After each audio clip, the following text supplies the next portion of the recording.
Desculpa, deixa eu só te voltar em um assunto que pode ser interessante. Você voltou por mais ou menos sofrer bullying na escola? Era essa a ideia? Não era nem...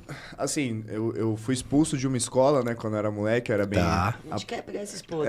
Eu aprontava bastante. E aí, nessa troca de uma escola pra outra, eu acabei sofrendo com a troca mesmo, assim, né? Eu até poderia dizer que na escola que eu fui expulso, eu era o que praticava o bullying.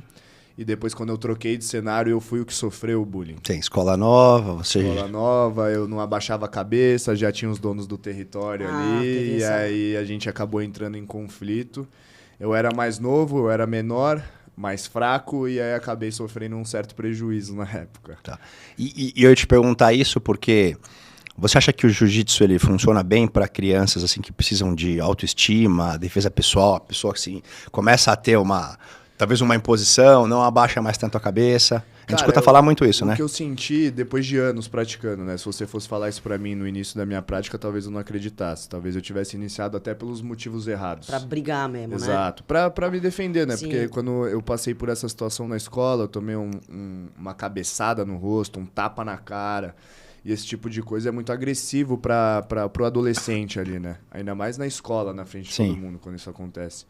Só que eu tenho certeza que o jiu-jitsu beneficia essas pessoas porque, sei lá, parece que muda a sua áurea, o seu espírito fica diferente. Então, no final das contas, quando você está extremamente mais capacitado a resolver esses problemas, é quando você menos utiliza essas ferramentas. Sim. Você realmente passa a conhecer o que um artista marcial é capaz de fazer. E também você tem vários exemplos dentro da sua própria academia de várias pessoas que são extremos artistas marciais bem-sucedidos e são trabalhadores normais. E na rua você olhar para essas pessoas e não ia fazer ideia do quão bom elas são. Sim. Então você acaba respeitando muito mais o indivíduo na rua, porque você não sabe o que ele faz, você não sabe quem ele é, você não sabe o que ele vive. Então você acaba evitando e fugindo muito mais desses conflitos físicos, no caso, né, que era o motivo inicial da prática. Sim. E no final eu me mantenho na prática tantos anos por outras razões. Hoje eu me encanto pela técnica, hoje eu me encanto pela capacidade de manipular um corpo humano que eu nunca pensei nas posições que a gente aprende lá que eram possíveis. E hoje em dia eu tenho medo do conflito físico. Morro de medo de entrar em qualquer tipo de conflito físico exatamente por saber o nível que uma pessoa é capaz de atingir em relação ao domínio do outro corpo, né? Sim.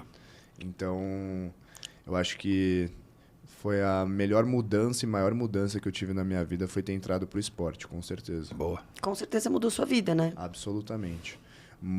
Hoje em dia... virou a sua vida, na verdade, né? Exato, virou a minha vida. E olha que coisa louca, como o mundo deu voltas, né? O mesmo menino que me colocou, teoricamente, no jiu-jitsu, hoje treina jiu-jitsu comigo. Ah, que legal. Sim. E somos amigos. Como você deu uma judiada dele, né? Confesso que assim... Deu uma amassada na guarda. No primeiro dia que eu encontrei ele na academia, a nossa academia, o Barbosa, fica na esquina da escola que eu estudei, no Benjamin Constant, né? E eu saía da escola, descia a quadra e ia treinar. E na época eles não frequentavam a nossa academia ainda. Eu fui bem mais novo a frequentar a academia. E depois, inclusive, dessa minha passada pelos Estados Unidos, que eu fiquei um longo período lá, quando eu retornei já atleta, já graduado e tudo mais, eu encontrei ele dentro da academia de faixa branca e eu de faixa marrom lá dentro já. Foi mais ou menos isso. Foi a maior prova e também me ajudou também a respeitar bastante o processo da vida, porque essa foi a maior prova até hoje que eu tive na vida, assim, ó, que o mundo dá volta real. Então, tipo, há anos atrás era eu sofrendo aquilo, anos depois eu estava completamente apto a fazer qualquer mal se eu quisesse. Só que, como eu disse, o esporte me afasta desse tipo de sentimento hoje, né? Então, eu nunca usaria o que eu teria aprendido naquele momento para abusar desse poder com ele, né? Obviamente, dentro da prática ali, eu não vou mentir para você. No primeiro treino que eu fui fazer com ele, eu fui... Deu uma amassadinha. Deu uma amassada, mas quem treina jiu-jitsu sabe que existem várias formas de eu amassar o cara sem fugir da prática, ou então sem precisar machucar ele. Sem machucar a outra pessoa, Sim. exato. Então, assim, e logo após a primeira prática que a gente teve, a gente já sentou, conversou sobre as coisas que aconteceram no passado. E ele foi o primeiro a se desculpar, né, por tudo que tinha acontecido. Então foi um momento libertador para mim, né? Que eu carregava essa lembrança na minha cabeça. E como eu disse, eu tinha iniciado a prática pelo motivo errado. Né? Eu tinha iniciado a prática para me defender e estar pronto para aquele momento que isso fosse acontecer. Parecia que eu treinava esperando que isso fosse acontecer um dia. Mas aconteceu, né? Mas E olha no dia de outra Exato. forma, né? E no dia que aconteceu, eu não tive a vontade de Sim. fazer o que eu queria fazer, né? No caso. Então, além de me mostrar que o mundo dá voltas, ele também me mostrou que o lado do contato físico para resolver qualquer coisa não é o caminho, né? Boa. Existem várias outras formas, como o diálogo, que foi assim que a gente se resolveu. Então, E hoje ele é seu aluno mesmo? Você dá aula pra ele ou ele só treina? Hoje eu dei aula há muitos anos, né? Principalmente eu cheguei a abrir um estúdio meu aqui no Brasil, depois da minha primeira passagem nos Estados Unidos. Mas hoje em dia eu tenho focado bastante em mim. Então, tanto é que eu fechei os espaços que eu tinha que eu dava aula.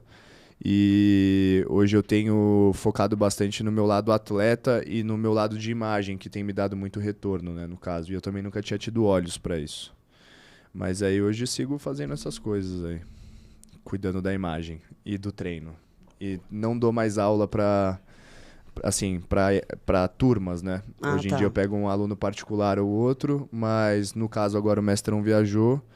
Ele, depois dele, na hierarquia lá dentro, existem algumas outras pessoas como eu, mas ele me deixou no comando lá. Então eu tô dando aula para a equipe inteira, para o time inteiro, mas não são meus alunos. Eu faço parte do time. Uhum. Eu sou apenas o representante enquanto o mestre não tá.